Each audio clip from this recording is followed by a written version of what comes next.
Summer na naman, ang sarap magtampisaw sa Palawan! If you're considering to visit Palawan, please keep on watching.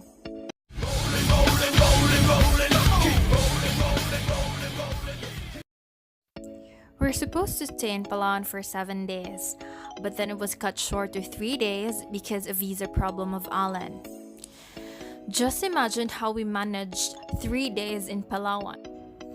Considering the travel from Puerto Princessa to Nido Palawan is 5 to 6 hours, it's a really crazy ride, but definitely worth it. After long hours of travel, finally we arrived in Nido Palawan.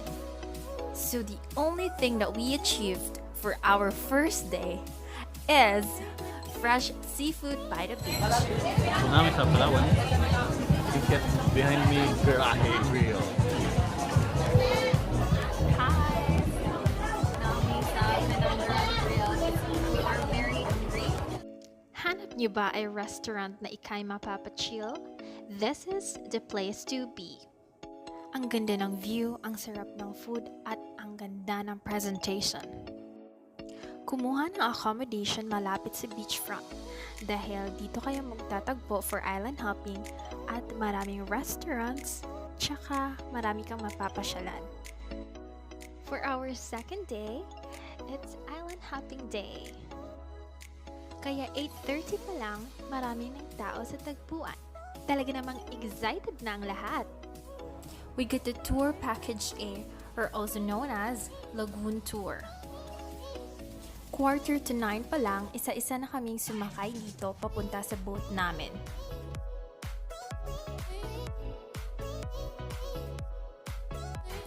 The island hopping tour is only 1,200 pesos per person including lunch, plus 200 pesos per person for environmental fee. So the tour will start at 9 a.m. and then it will end at 6 p.m. or 7 p.m. It depends. 9 pa lang, umandar na ang bangka namin papunta sa first destination. Talaga namang super excited kami ni Daddy. First stop, Commandos Beach. It has a vast of sandy shore that is perfect for sunbathing or playing sports. It's a long sloping stretch of fine sand and coconut trees. To be confirmed how the beach got its name. But one consistent story is that 7 soldiers who got stranded here during World War II. Commandos Beach is a good place to relax, have some drinks, and enjoy the beach. You can also buy coconut juice from there only for 50 pesos. Perfect na perfect ang place for picture taking. Napakaputi ng sand, napakaganda ng beach, at ang ganda ng rock formations.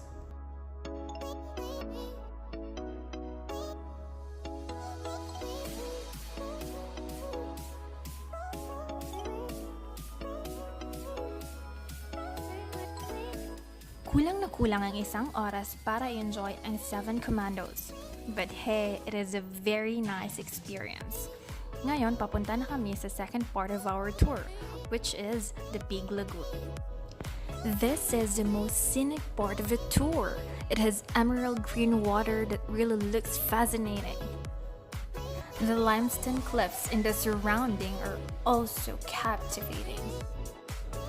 The Big Lagoon is a nice spot for snorkeling and kayaking too, but we just took some photos and didn't stay for long. Pag sinabing Nido Palawan, ito talaga yung pictures na nakikita ko. Kaya in-achieve ko talaga. Achieve! Third stop is Nido Island for lunch. Talaga namang napaka-fresh ng lunch namin kasi habang nagta-travel kami, dun pa lang nila piniprepare at niluluto yung food. Nakakita talaga namin at ang sarap. Sila yung mga kasama namin sa tour. Napaka-cheerful at talaga namang super saya kasama. Masaya kami nagsala-sala sa fresh seafoods na handa ng aming tour guide. Jump! Snorkeling time! After lunch, binigyan kami ng 1 hour to do snorkeling. So this is our experience.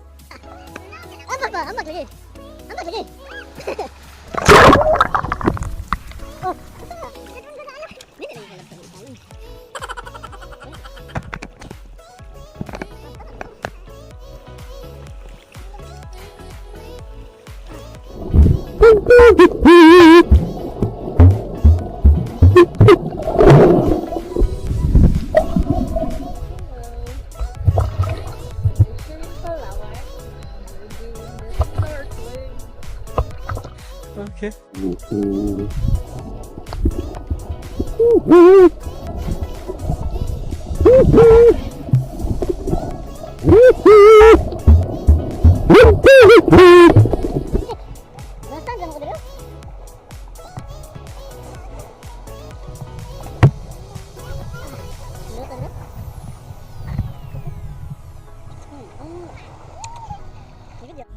Sobrang na-enjoy namin yung si Mitsu Island.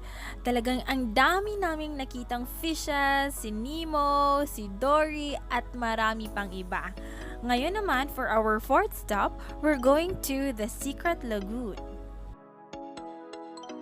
Called Secret Lagoon because people can only enter through the very small opening. But apparently, this gem isn't secret anymore because a lot of tourists have already been here. Pag pupunta dito, mahalagang mag-sleepers kasi napakatulis ng mga bato. And finally, Small Lagoon. It was our last stop and our guide gave us enough time to enjoy this wonderful sight. This place is amazing, with turquoise green waters and limestone walls. The lagoon inside is only accessible through a hole with a kayak or by swimming. We rented one for around 300 pesos only. The kayak is good for 2 persons and we use it for an hour. We really enjoyed this activity.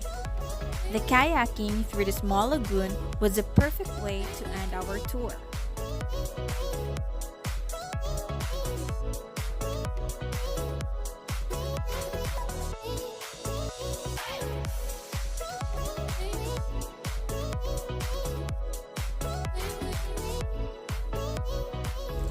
Six o'clock nang masayang matapos ang aming tour. Subalit, para masulit ang aming trip to Palawan, pumunta kami sa isang restaurant para makita ang sunset. At ito yung mga pictures. O, diba? Perfect! Gusto pa sana namin experiencing zipline, kaya lang nung nagpunta kami, close na pala ng 6 o'clock.